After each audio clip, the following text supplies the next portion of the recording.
Welcome, everybody, to the Birth Neoterist space. I am your host, Sabia Wade, and I have a guest that I have been looking into at least for the last year. I think the event that you did was a year ago. So can you please introduce yourself in whatever ways feels good for you today? Yeah, greetings. Thank you so much. Hi, everyone. I'm Bianca Loriano, and I use Dr. She, Aya pronouns. And I'm actually just a couple of hours from you now. I'm in the Central Valley of California, but I'm originally from the East Coast. So I grew up in Maryland and between Maryland and Puerto Rico. And I'm a sexuality educator. I am one of the co-foundresses of the Women of Color Sexual Health Network. I am the foundress of Anti-Up Professional Development for Sexuality Professionals.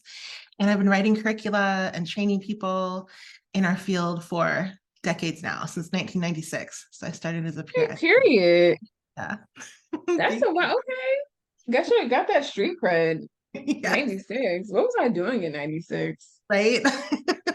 I started college in 96. That's how I know that was the year. Yeah. Yeah. Well, that's something to think about. Mhm. Okay, so I have a lot of questions for you. Okay, great. Um, I would love to just learn about like your personal path to, I don't want to say to sex, but just like sexual, like how did you get into that space? Yeah.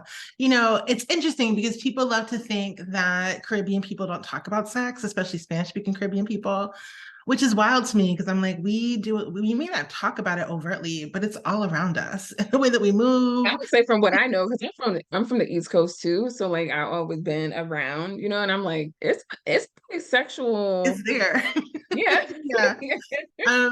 So for me, like my parents were hippies in the 60s and 70s. And so even though they didn't talk to us overtly about sexuality topics, like I grew up with books like The Joy of Sex and Our Bodies Ourselves on the same shelf as like the family Bible, right? So it was Mhm. never something that we were told that we couldn't explore, be curious about. But it really started in, I don't know, for me, like in the 90s when you can't see me, I'm 6 feet tall. So I was like 5'8" by the time I was 14. I was like wearing a size 12, 14. So I got a lot of attention from older Mhm. men specifically. And so I found a lot of power in my body, even though I didn't know how to use it. And so I was misusing it in a lot of ways that I think young people still do to this day because we don't talk to them about power. Um, Mhm. so I started really young, being like sexualized and adultified, while also getting messages from like hip hop culture that, oh, because you're light skinned with loose curly hair, you're desirable, right? So I had a lot Mhm. of wild messages coming at me that weren't clear. And so from there, I started to hear and experience a lot of my friends becoming pregnant and then carrying the pregnancy to term and parenting. And I was like, oh, I don't want to be a parent. Like I just knew early on that like I didn't want to parent, which was weird in the community that I was a part of, where everybody wanted to get married and have babies. And I was like, I want to go to college and move out of the house and be an adult. Same, same. Like I I was was like, like have a lost in a different baby. world. Yeah, I was I like, was I gonna say, I want was like, that I don't know. life. Wow. Exactly. Like, but yeah, go. That's exactly what happened. That's exactly what happened. And once I got to college, I went to University of Maryland College Park, which is like a massive school for a state school. And they have a health center there. And so I got connected with the health center and I became a peer educator around drugs and alcohol. And so we worked a lot with athletes because at the time, Maryland's always been Division 1, but they needed to do a lot of education for the athletes because they needed to know this is how you fail your drug Hmm. test. This is how you Hmm. get in trouble and not be able to play the game. And so from there, I went into the sexual health work at the health center. And that was where I really plugged in because I didn't have money to like pledge. I didn't have a lot of time to do things outside of school. And so I was able to be in the center of campus and still do the work. So it's really how like a really formal Hmm. shift to doing that work. And then I was like, this is what I want to do. I want to be able to talk to our community about these topics. And I had told myself I need a degree. I need an advanced degree. And so I have a really linear, traditional, I went through college kind of story. That's exactly what happened. I went to the NYU program, which no longer exists, but it was one of the only programs on the East Coast specifically about human sexuality. All the other programs were about like maternal and child health. And like I said, I didn't want to be pregnant. I didn't want to be a parent. I didn't want to do Mhm. any of that. So it wasn't the program for me, but I got to NYU. I was there for a 2-year program. I was one of 2 non-white people in the entire program. There was about 25 of us. All my professors were older white people, like over 45, you know? And so it was then that I just started taking notes. I was like, this is what's missing. This is what we're not talking about. These are the things, like, I know a lot Because I was about. gonna say, like, I think like there's like, this traditional pathway that you're talking about, Mhm, but the way that you do this work is not traditional by any means, right? Like the reason why I like really, I mean, many reasons why I appreciate your work is because there's these elements of like reproductive justice and these like social justice aspects, but also like pleasure center, especially for people of color, and like, if it's like this infusion of all these things, because I think, like as a black, I consider myself to be a black non-binary queer woman, right? Like there's not just sex, right? Like, for example, like one of the things that we talk about often this particular month of my Substack is like BDSM. mhm, And so when I started getting into BDSM at like 19, 20, mhm, I actually had a friend who was a submissive, and I didn't know anything about anything, right? So like that was my like introduction, was her being like, I'm a submissive to my dom. And so she was black, her dom was a black woman. But like when she came to me as saying that she was a submissive, I mhm, couldn't think about it. I think because I already, like, even at 20, I was like, I'm a black woman in this world. I have to be submissive already. Why would you want to be submissive again? Like I mhm. couldn't like right? Like, because Yes. it's never just sex or never Mhm. just this thing. And so even when I finally like met her dom and I was like, oh, now I understand my place. I understand my place. Like Right. I I totally understand now that the sub thing didn't really connect to me, but the dom thing, I was Mhm. like, absolutely, right? But even in that, being a dominant as a black woman and then going, like, trying to find kink community and spaces of like it's all these white people, and I can't we can't play with each other without awareness of what the social dynamics are to this. Yeah. Mhm. Right. So I just love that you're like, you bring that in. Yeah, absolutely. And it's all about power, right? Which, is one of the core ways where I was like, nobody was talking to me about power. So, like a lot of people, I was exposed to what we consider like BDSM and kink today through like non-consensual activities, right? Like me consenting to doing an activity and then being choked by my partner in the middle, or being spanked, or having my hair pulled, right? Like those were things that I didn't necessarily say no to, but I also wasn't Hmm. asked about, right? And so that's what I mean by Hmm. like a non-consensual introduction, which I think is really common, unfortunately, for many Hmm. femmes of color in the United States and probably even globally. And so for me, I had a lot of confusion around it too, where I was like, why did I like that? Why do I want to still do that? How do I even talk about it? Is that even kinky? Like I had none. I mean, this was also pre Little Kim, right? Like I feel like Little Kim really shifted when she came No, out. for real. Little Kim came It's in and really shifted sexuality absolutely for Black femmes, like especially that like outwardly like audacious, mhm, like I'm just here, and right. also like even like the way that she expressed her sexuality in a very like dominant dom way, right? Like you're gonna Mhm. do this Yeah, for me. This is not about you. right. Exactly. And like take pride in engaging in certain activities. And I think, so I think for the listeners who are like, I don't know, I don't remember those days, or I wasn't alive then. It was it was complicated to be a femme of color and be like, I like to suck dick. Like people were like, ew, that's what white girls do. Like that was where how I Hmm. was raised, to be like, you don't put it in Hmm. your mouth. That's what the white girls do. That's why our men go to the white girls. And of course, nobody's talking about like giving head to people with vulvas at all. At all. And if you did, it was like disgusting. It was like you do Exactly. what? Like Right. you would do what to like Right. a person with a vulva? No. Right. And it's like the body shaming, right? Hmm. The rejecting our own bodies was definitely a part of the culture in those moments that I too was being exposed to kink practices, right? So in many ways, like hip hop was what taught me a lot about sex and sexuality and kinky things, even if it was deeply misogynistic or deeply misogynoirist, right? Like those are the complexities that I know. And then it's like even when you're talking about, like misogyny and these different things, it's like, me and you are both people of color, but I'm a dark skinned person of color, right? So that was like another element that like even when I was going into kink spaces, like we have to acknowledge these things, like right. especially Oh, the yeah. fetishization, right? Of like fetishization of me being dark skinned and me being these things, right? And being like, do I want that? Like, do I want, is that a thing for me? Like, is that, and I'm like, actually, it's not. Like, it's just like, Yeah, it's so true. I mean, I think people forget that, like, for darker skinned people walking into a play space or a dungeon or whatever it is, a play party, and it's primarily lighter skinned people or even just white people, which was definitely the scene that I was in for a long period of time until things started to shift. People instantly view you as, oh, you're going to be into race play, or oh, you're going to be really comfortable bottoming to me. Like it's this assumption, it's the story that's being created that is really the pieces that gross me out. So if I was even mhm, alone, or I usually wasn't, or with a partner or friends, witnessing that and being like, this isn't where we need to be. Like, how dare you? We haven't even like gotten our coats off.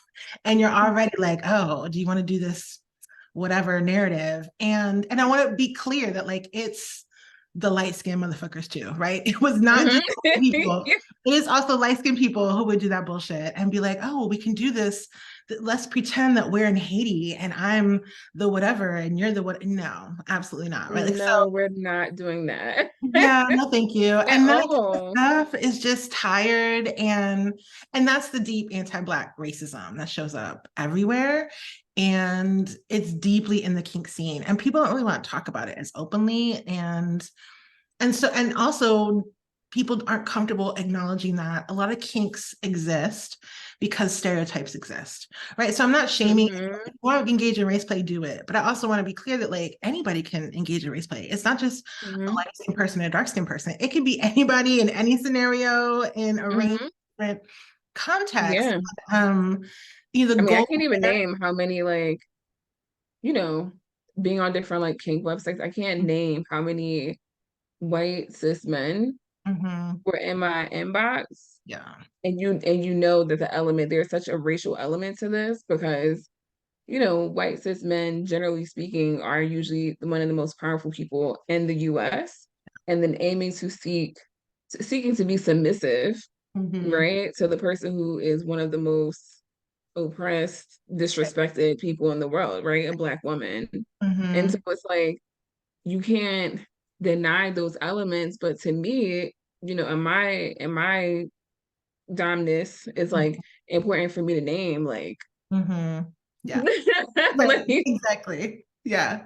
It's let's so be for true. real. Yeah. And so for me, like I would only engage with other people of color and usually only with my partners. Like I rarely ever went to spaces where I was like, I'm open to whatever. I'm open to feeling the sensation because most of the time it was white people and I didn't want them touching me. I was very much like, you don't get to see me and my body in its power. How dare, like, gross. This is not where I want to be. So it wasn't until like I moved to New York City where there were a lot more play parties that were invitation only, led by Black community members or community members of color that were visibly racialized as something other Hmm. than white. And it was there that I was like, oh, let me explore in a different level, not a different level, but a different environment that understood safety for us and deeply understood it and took it seriously. And that's not what was happening or even still happening, I think, in some other kink spaces. Um, and so it was hard, finding community. And even among those spaces, it was a lot of age gaps. Right? So me Oh, being in my there's age 20s, gaps is a whole nother thing. Like you're that's a whole like, other kink, yeah. okay, I'm going to this kink space, and you're like, everyone's 50 plus. Right, Okay. exactly. Right. But when you think about it, like, first of all, being kinky can be expensive, right? So, like, when you're talking about going to a full out dungeon and you're talking about all this on the wall, all that shit costs money, first of all. Most of us in our 20s, even our 30s, ain't got no fucking money. And then, but then you're also talking about this like level of privilege to even invest time Mm, into this practice, right? And I think like that has to be another thing. Like I like, growing up in the kink community, just seeing people like, I'm going to this retreat and this thing, and I'm learning these skills. And I'm like, I don't have the time because right. I have to work. Mm, right. Like, Right. even that was like kind of a disparity that Mhm. sometimes made me feel like, because as a dom, depending on what your things are, you want to know your shit, right? Like you want to know your things, Mhm. but it's like also like some people can have so much time and money to invest into like, I don't know. Anyway, Yes, it's but true. Leather is expensive. Leather is expensive. Like, and then if you want okay, to get a different color, it's still expensive. Yeah, it you want takes to money. get It something takes time. personalized. You want to get something Yeah, personalized. That's going to cost money. Like it's absolutely. not a cheap, it's not a cheap way of living. You know what I Hmm. mean? Like, Hmm. and Yes, I say that as someone investment. now who has like a little bit of money and still be like, Right. how much? Exactly. I can't just go get the cheap one off of Amazon. Right. But quality matters. It's a whole Hmm. thing. So I It, have a question yeah. for you. So particularly for people of color who are, because like you said, I think even to this day, as a person who like has dated in this new time, like people are still like, oh, you're kinky, that's for white people, Mm-hmm. right? Like people of color. And then like, I try to like tell people, especially like black femmes, especially because that's like, my community. I'm like, whether you are a submissive or a dom or, a mix, like there's something about being intentional about that I think can be so healing to black femmes who often have to, and people of color in general, often have to just go with what's happening. There's something about being intentional about either being completely submissive or whatever that thing, like there's something that's so healing about that intention, about being asked consent for every little thing, about, being a space where you can explore, a space where you can, shed things. But I get, that pushback of like, well, this is for white people. Hmm. I think a lot of people think a lot of things are for white people when it challenges the way that we've been socialized or told to experience our bodies. And I think this is a matter of like pleasure, right? Like if people find pleasure in a variety of different sensations with other consenting adults, it's none of my business. I should not get in the way. And Mhm. there's other things that I think are white, but I don't think it has anything to do necessarily with the way that we choose to explore our bodies, our minds, and the realm of fantasy. And I think I get why some people are turned off, like by imagery or, the different types of violence that they may think is always associated with kink. Because I think a lot of people assume, oh my gosh, it's all about beatings, it's all about whips. And that just reminds me of our ancestors and chattel slavery. Yes. And Mhm. Mhm. it's not just that, like, so I identify as a switch. I like to play with a variety of different roles, but I also know that being submissive is a powerful role to also hold. And it's rooted in consent, it is rooted in self-determination. And I think all of our justice frameworks, whether it be reproductive justice, disability justice, whether it be, Black liberation, all of those are rooted in self-determination. And so my idea of self-determination doesn't have to violate your idea. There's room for all of them to be present. Mhm. And I usually remind people that, if you like getting spanked by your boo, there's a kink community for that. Yeah. And a lot of people are like, what? And I'm like, yeah, it There's can a be big ass time, kink community for that. That's one yeah, of the ones you're gonna find a lot of exactly. people love spanking and love being the spanker. But I think Hmm. too, like what you're talking about with like people, the if you search BDSM, a lot of times the visual is definitely going to be mostly white people, and it's also going to be sometimes way more of the extreme parts of BDSM. And I think one of the things that has been like really helpful to me is in my space of being a dom, especially as being someone who has disabilities, a lot of like chronic pain and things like that. I really don't be beating ass like that. Like I don't know why. No, like I please. Right. But Right. I'm like, you know, like, and there's times and space, right? There's times where like maybe other submissives, I was more like physically whatever.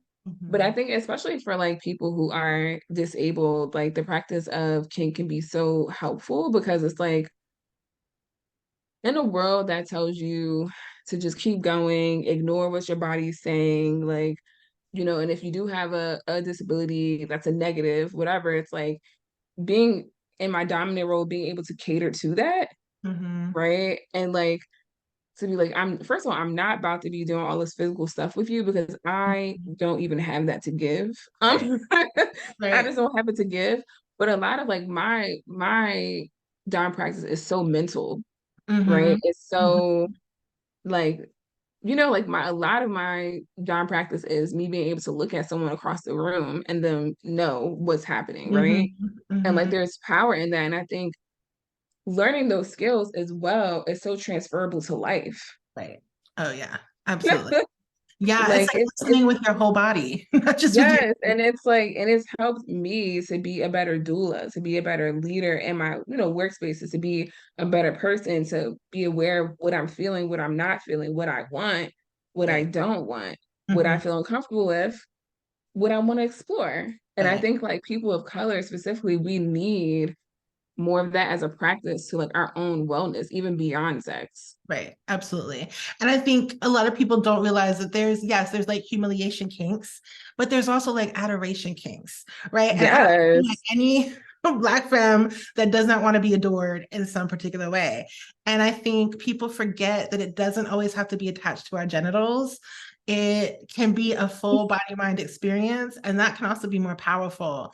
Um, and just as powerful as certain orgasms. And I think those are the pieces that, when I think about liberation, when I think about collective liberation, that's the agenda that I want to push, reminding people that adoration can also be something that you get a lot of joy from and that you deserve in your life. And it doesn't have to be a sexualized type of adoration, right? It could be No. blue scalp. It can be, Listen, my partner's always toenails, doting on me. My right? partner dotes on me all day. She's just like, and it don't be any type because also like, especially as like femmes, like it's always something sexual. If someone is interacting with you, it's to get in your pants. Like, you know what I mean? Mhm. Like it's always that. Right. So like to be able to be in dynamics where you're like, no, someone is really just loving me for who I am, for my Mhm. personality, for and even like Mhm. when it comes to admiration, like it doesn't have to be like, for example, like my partner always is like, not always, but she loves that I'm dark skinned, but it's not like in this sexual fetishized way. It's Mhm. more so like I can appreciate, you know what I mean? Mhm. And I love Mhm. to be appreciated. Yeah, yes. It's Like, totally different to be like, let me just lotion you up so you can say soft and supple and shiny and glowing. That's a very different level of let me just pull you out of the sun or push you in it. Or, I mean, it's different. And so I think for many of us, unfortunately, that level of adoration we haven't given ourselves permission to experience. And giving ourselves that permission is probably one of the most powerful things that we can do, is not just an affirmation, but also just reminding ourselves like, I deserve this just because I'm living on the planet. And I think that's one of the beautiful things that I've learned from being in disability community. And I'm someone that acquired disabilities. I wasn't born with them.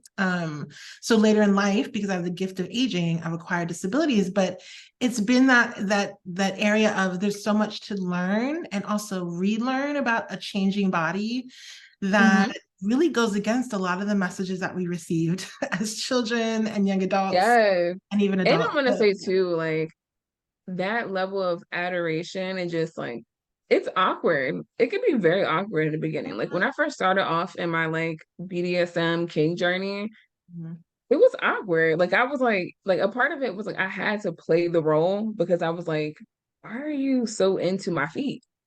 Like these are just little feet. Everybody got feet, you know, or like why are you so into me like for in my definition of self, like me being like I'm not even made up. I'm not even like ready to present to the world. And you're like thinking I'm so good looking, right? Like it was like Mhm. Alfred, why do you want to come and clean my house knowing Yeah. that I'm not about to have sex with you? Right. I'm not interested. You know Mhm. what I mean? Yeah. Like, Yeah. right? It's like as you connect these things like through society, being like, I have to be willing to give up something to get something. Mhm. There has to be an even exchange, or I have to Mhm. oftentimes, especially as a person of color, I have to give more Right. to get this little thing, right? So when people are like aiming to just care for you, right? Especially if your dynamic is not sexual, right? So I had a lot of subs that are not sexual at all, knew Mhm. from the very beginning we're never gonna have sex. I'm like, like whatever. And they were like committed, right, to my wellness. And that's awkward.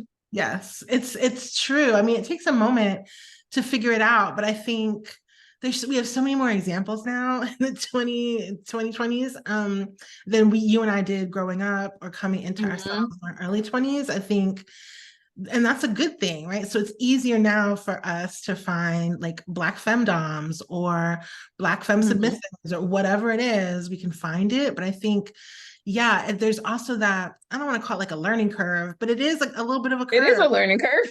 Yeah. To understanding that like this is part of the experience, feeling whether or not this is good or useful. And it's also okay, I think, to remind people that if you try it and it's not good with that person, it doesn't mean it's not good for you in general. It just may not be the vibe for that particular person. You can probably find Yes. things to do. You know, people who want to be of service, they can find a multitude of ways to do that, whether it be getting you some Yes. groceries, giving you a massage, making Listen, I had subs that would just send me a carrot cake when I was in the mood. Like, oh, let me send your yes, favorite food, or let I love me that. do whatever, right? Like it can really vary, but when you see like someone really wanting to meet a need, Yeah. there's something about that that's so healing, and it's a gift, right? Like whether Mhm. you're on a dominant or submissive side, all of it is a gift to receive that kind of care in Mhm. whatever ways is given. So Yeah. I do have a question for you. Yeah. I'm interested in your input. Okay. So when we're talking about the non-BIPOC or white folks that are in this space of kink and BDSM and all that, like what would you like to see them do more of, do better, or do in general? Mhm. Yeah, I probably want them to put their money where their mouth is. I want Hmm. them to invest in us with monetary donations. And I Hmm. say that very specifically, yeah, as a form of reparations or community restitution. And for people who are like, I'm broke, but I still want to be a part of this, there are other things that you can do, right? Like you can learn how to be a safety guard. You know, you can learn how to use your white body and be like, no, you can't come into the space. This is a people of color only space tonight. And Hmm. people, we're going to make sure that it stays that way.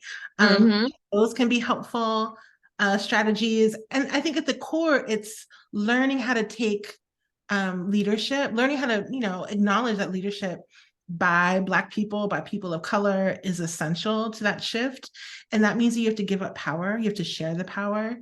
And it doesn't mean shut up, it means you got to listen as well. Hmm. Ask questions, Hmm. stay curious, but also know that like we're not necessarily, it's different to be a leader and it's another thing to be a teacher. And we get to have all of those at the same time. But if we're really about leadership by people who are most impacted, we got to put them in scenarios and situations where they get to practice that power. Because if we're Hmm. giving them some position and just giving it lip service and then not and doing whatever we want to do, like that's not the way that we I go. know. And it's so like it can be so frustrating because like obviously, like the kink community is all about power, right? Like that's power exchange is always happening. That's just what it is. But when you see power exchange is not happening between like racial groups, and you're like, how really? Like, Right. like like I'm like, I have a standard for society. I know that society don't even talk about power as much as they need to, right? But Mhm. really here we're not gonna do it. Like when Right. we talk about power all the time, but we're not gonna talk about the different levels of intersectionality that are happening here, the different levels of why this experience may be traumatizing for one body and not the other, Mhm. why you can't say certain words or you have to approach it with a different type of delicacy. Mhm. Like these are things that have to be talked about. And I think like within the kink community, it's like we can't, I don't know, it's just like it's that like cognitive like dissonance Yeah. when it's like we literally talk about power all the time. And when you Mhm. come into a space as a person of color and you're the only person of color at an event, you're like, Yeah, safety is a major issue at the right? moment, right? Like safety and comfort. Yeah, and I think that is at the heart of, so many of us know what it feels like to be uncomfortable and to experience a level of concern for our safety. You know, what I've learned is also that white people define safety so differently. They think safety is Mm, anyone's hurt. Whereas for us, safety is like, can I leave here and get home safely and not be scarred for the rest of my life? Right? Like, can I leave mm-hmm, here without being murdered? Like, I mean, mm-hmm. that's a big gap between your feelings being hurt and the reality of what we Yeah, every day in those situations. And I think that's another piece that a lot of white people are just like, bullying is so bad. Yeah, it's bad, but like calling you a white person who's just ignorant and like that's a fact. It might hurt your feelings, but like I'm not calling the it's police on you. yeah, yeah, yeah. Like Right. So I think we can take this, and accountability. you can be curious about that, right? But I Mhm. can't be curious about someone killing me. Like I like Right. Right. right. There's different levels to like how we can interact. Like you said, it is definitely different definitions of safety, and Mhm. that's even something that has to be Yeah. worked on and like really held around. Yeah, how do we see safety from different perspectives of power, privilege, identities, so on and so forth. Mhm. Um, so I have two more questions for you. Absolutely. One is like when we think about, I guess when you think about sexuality in general, and I know that's kind of broad, but what do you hope the future of sexuality in whatever aspect, I mean, it could be education, it could be whatever, what do you hope that will look like specifically in the future for people of color? Yeah.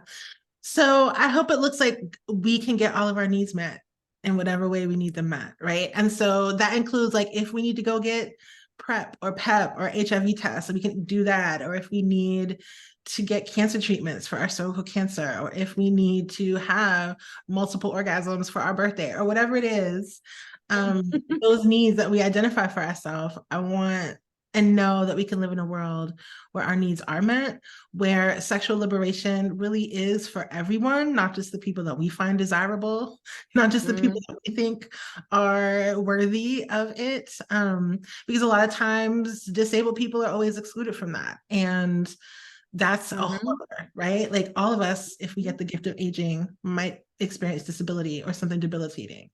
Um, we're witnessing that with long COVID. We'll see what happens, right, with long COVID and how people are impacted. But I think that is definitely a world that's possible. And I'm excited for it. I'm also clear that like it's gonna take some time to get there because I think there are some people who are afraid of freedom because they don't think it will come without a fight. And I believe it. Like a lot of us have been fighting for our lives mhm. to be free For real. and present. And And I so, think that's also even what you said, like people have to also define what fight is, right? Because like people are afraid of it being a fight. Like a lot of us are already fighting. We've been fighting, right? Because what do you define as the fight, right? Like is it actual physical fighting or is it like what we've been doing? yeah. This work that we've been doing for years, that you've been doing since 96. It's so true. Yeah. And I want us all to have like luxury toys that bring us joy without there being Love like a luxury paywall. toys. Right? It's such a difference. It makes such Mm-hmm. a difference. And so when I was reviewing toys back in the day, like 20 years ago on my blog, I demanded, I was like, if you want me to review this expensive ass toy, you need to give me two to give away to the community because Mm-hmm. what's the point Mm-hmm. of sharing this with a community of people who are like, I gotta save $5 for the next 2 years in order to To get this thing, mm-hmm. no, for real. Then it's like, yeah, because you need now we need, of course, like we need the wireless, we need the Bluetooth connection because you want to Right. make sure they get to the app because you might want to do something, you know what I mean, with the other person. It needs Yes. to last for a while. It Mm-hmm. needs to be, for people that have different abilities with their hands and Mm-hmm. dexterity, like it's a whole thing. All of I it. think about Yeah. that stuff all the time because I Yeah. had like a couple of sex companies or sex toy companies reach out to me, and I'm like, mm-mm, Yeah. can't do it. It doesn't. You're not inclusive in your approach. Like this Mm-hmm. is just not going to do it for me. Yeah. So my last question for you is during your journey, because you've been journeying, okay, Mm-hmm. Mm-hmm. and the work that you do now and the iterations, I feel like there's always iterations of the work, right? Like Mm-hmm. we do get ahead, right? Maybe like something shift around something because of Little Kim or because of other, public figures, but there's always still work to do. Mm-hmm. There's always like that next level of like, okay, how do we now destigmatize this? Right. So how are you taking care of yourself? Yeah. A bunch of ways. So I'm still masking during COVID. And Same. yeah, trying to figure out ways to see people, see my people. So I have a friend who's coming to visit today. I was going to stay for about a week.